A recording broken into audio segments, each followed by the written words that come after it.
दीवाना मलमल मां गायत्री रिकॉर्डिंग स्टूडियो। छठी माई के छौड़ी तू कॉले बरतिया माथा बापे बढ़का उठा के हम पथिया पहले से कोटी हम सेट करबो आना घाट पे छौड़ी तोरा भेंट करबो आना घाट पे छौड़ी तोरा भेंट करबो।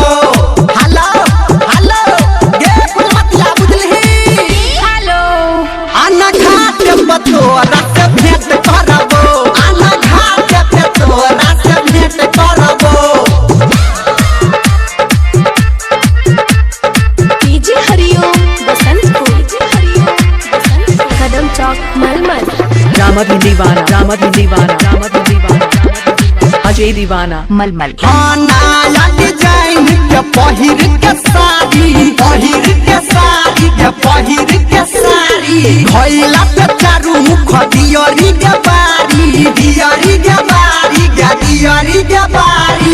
जाबे ने ए बेटा बे भेंट करबो आ तोरा घाट पे छौरी हम भेंट करबो आ तोरा घाट पे छौरी हम भेंट करबो तोरा घाट पे छौरी हम भेंट करबो। डीजे हरिओम बसंतपुर अभी आप सुन रहे हैं सावरिया म्यूजिक। हेगे उगतै सूरज देव ठीक भर हरिया